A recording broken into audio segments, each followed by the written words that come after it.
Hello dear students, I am back with a video.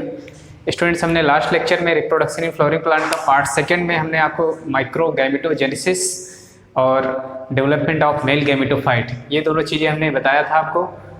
और जो हमारा टुडे का टॉपिक है वो स्ट्रक्चर ऑफ माइक्रोस्पोर और पोलन ग्रेन। तो आप देख रहे हैं हमारा YouTube channel Plasmid Career Institute biology by Saurabh Singh. तो स्टूडेंट्स, हमने आपको रिप्रोडक्शन इन फ्लोरिंग प्लांट का पार्ट 2 तक हमने वीडियो बना दिया है, आप देख लीजिएगा उसको। आज पार्ट थर्ड वीडियो बनाएंगे। तो स्टार्ट करते हैं हम स्ट्रक्चर ऑफ माइक्रोस्पोर और पोलन ग्रेन। माइक्रोस्पोर और पोलन ग्रेन का डिटेल स्टडी करेंगे हम लोग। तो माइक्रोस्पोर और पोलन ग्रेन ये जो स्फेरिकल जनरली स्फेरिकल टाइप का होता है और इसका डायमीटर भी एग्जाम में क्वेश्चन पूछा गया है, 25 to 50 माइक्रोमीटर तक होता है। और इसमें 2 लेयर होता है। कितने लेयर होते हैं? 2 लेयर। कौन कौन से? एक्साइन और एंटाइन। आउटर साइड में जो लेयर होती है उसको एक्साइन बोलते हैं। यहाँ पर डायग्राम में थोड़ा दिखाया है। आउटर साइड में एक्साइन है, इनर साइड में एंटाइन है। यहाँ पर ये एक मैच्योर पोलन ग्रेन है। इसको वेजिटेटिव न्यूक्लियस, इसके सेल को वेजिटेटिव सेल, और ये जो है रिप्रोडक्टिव न्यूक्लियस, इसकी सेल को हम लोग रिप्रोडक्टिव सेल बोलते हैं। ठीक है। तो एक्साइन की बात करते हैं हम लोग। Exine is outer layer thick rigid and ornamented. Ornamented मतलब देखने में काफ़ी यहाँ पर सुंदर लगता है, काफ़ी अच्छा लगता है, काफ़ी ब्यूटीफुल लगता है ये एक्साइन। ठीक है। और नॉन बायोडिग्रेडेबल होता है। नॉन बायोडिग्रेडेबल मतलब इसको ये डिग्रेडेड नहीं हो सकता है, बायोडिग्रेडेबल नहीं हो सकता है। मतलब ये किसी भी बैक्टीरिया, वायरस या किसी भी चीज़ से इसको नष्ट नहीं किया जा सकता है। ठीक है। और it can withstand high temperature. ये एग्जाम में क्वेश्चन पूछा गया है नीट में। It can withstand high temperature, strong alkali and strong acids. ठीक है। इसको ये किसी बहुत हाई टेम्परेचर पर भी अपने आप को एक जगह पर मेंटेन कर सकता है। स्ट्रॉन्ग एसिड और स्ट्रॉन्ग एल्कली पर, स्ट्रॉन्ग एसिड और स्ट्रॉन्ग एल्कली दोनों एक्साइन पर कोई इफेक्ट नहीं दिखा सकते हैं। और ये इंपॉर्टेंट चीज़ है। No enzymes that degrades sporopollenin. देखो स्टूडेंट्स, यहाँ पर जो एक्साइन लेयर है, एक्साइन लेयर के अपर साइड में, या हम लोग ऐसे भी बोल सकते हैं एक्साइन लेयर जो होती है वो किससे मिलकर बनी होती है? स्पोरोपोलिन से मिलकर बनी होती है। स्पोरोपोलिन एक ऑर्गेनिक सब्सटेंस है स्टूडेंट। और स्पोरोपोलिन जो होता है,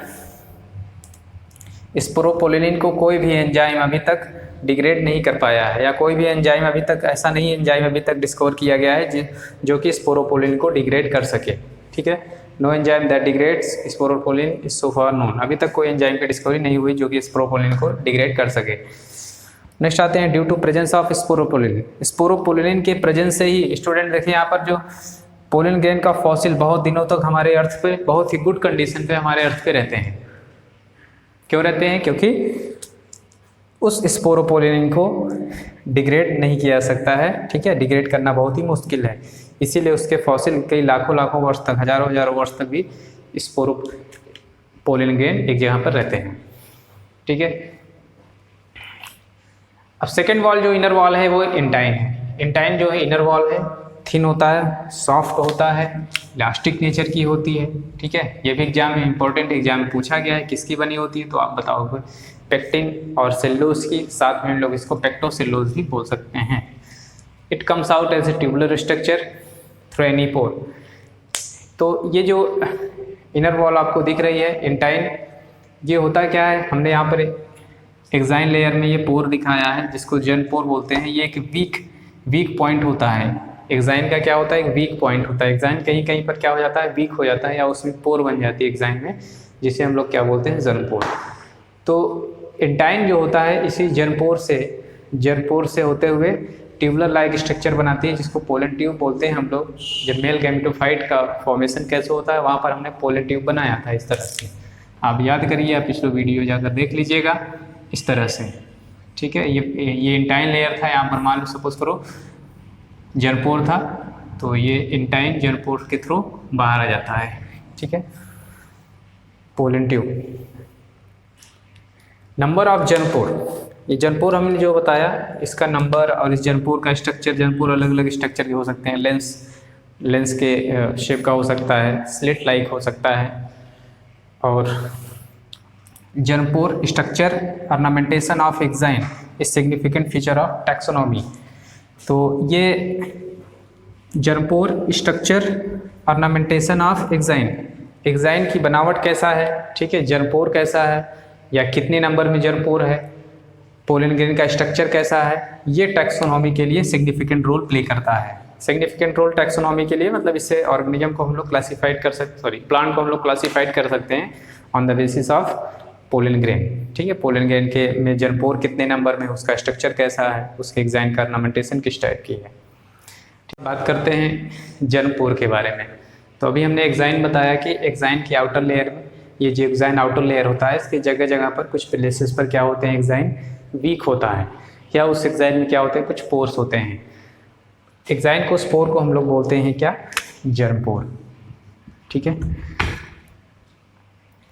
अभी जर्मपोर पोलन ग्रेन में सिंगल भी हो सकता है, किसी किसी पोलन ग्रेन में 3 जर्मपोर होते हैं। तो जब 1 जर्मपोर होगा ऐसे कंडीशन को मोनोकोलपेट पोलन ग्रेन बोलेंगे या मोनोकोलपेट कंडीशन बोलेंगे in most of the monocot plant में।